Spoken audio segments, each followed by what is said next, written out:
America में हाल ही में हुए विमान हादसे के बाद राष्ट्रपति डोनाल्ड ट्रंप ने दुख जताते हुए ऐलान किया कि इस हादसे में कोई भी जिंदा नहीं बचा। विमान में सवार सभी 64 यात्रियों की मौत हो चुकी है। हालांकि ट्रंप ने यह भी साफ कर दिया कि इस हादसे के जिम्मेदार पूर्व राष्ट्रपति जो बाइडेन और बराक ओबामा हैं।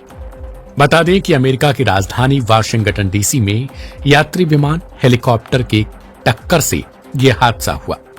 हादसे के बाद राष्ट्रपति डोनाल्ड ट्रंप ने एक संबोधन में यह साफ किया कि आने वाले समय में ऐसी कोई घटना दोबारा देखने को नहीं मिलेगी। हादसे के लिए मुख्य तौर पर उन्होंने हेलीकॉप्टर के पायलट को जिम्मेदार माना है। राष्ट्रपति डोनाल्ड ट्रंप ने कहा कि मैं और मेरी सरकार ने सुरक्षा को प्राथमिकता पर रखा है, जबकि ओबामा, बाइडेन और डेमोक्रेट्स के लोगों ने नीतियों को सबसे पहले रखा। ट्रंप के मुताबिक वे ऐसे लोग चाहते हैं जो सामर्थ्यपूर्ण हों, इसलिए उन्होंने संघीय विमानन प्रशासन यानी कि FAA के कार्यवाहक प्रशासक क्रिस रोशेल्यू को अपॉइंट किया है। डोनाल्ड ट्रंप ने कहा कि पायलट और ATC की गड़बड़ी के कारण और एयर ट्रैफिक कंट्रोल सिस्टम को सही तरीके से नहीं बनाए जाने के कारण ही यह हादसा हुआ है। गौरतलब है कि अमेरिकन यात्री विमान जिनमें 60 यात्री और 4 चालक दल के सदस्य शामिल थे, सभी को इस हादसे के बाद मृतक मान लिया गया।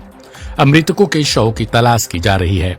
न्यूज एजेंसी रॉयटर्स की रिपोर्ट के मुताबिक अमेरिकी एयरलाइंस फ्लाइट 5342 बुधवार को वाशिंगटन डीसी के रोनाल्ड रीगन नेशनल एयरपोर्ट के पास एक ब्लैक हॉक हेलीकॉप्टर से लैंडिंग के समय टकरा गया।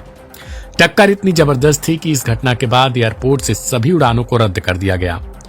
रोनाल्ड रीगन नेशनल एयरपोर्ट ने बुधवार देर रात एक बयान जारी कर इस बात की पुष्टि की थी।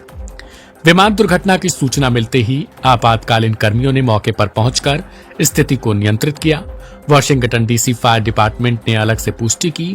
मीडिया रिपोर्ट्स की माने तो रात करीब 9 बजे यह टक्कर हुई। इस समय जेट विमान विचिटा कंसान से उड़ा था। यह विमान हवाई अड्डे के रनवे के पास पहुंचते समय सेना के ब्लैक हॉक हेलीकॉप्टर से टकरा गया, जिसके बाद यह हादसे का शिकार हो गया। इस हादसे में अब खबर आई है कि सभी सवार यात्रियों की मौत हो चुकी है और फिलहाल उनके शव की तलाशी की जा रही है।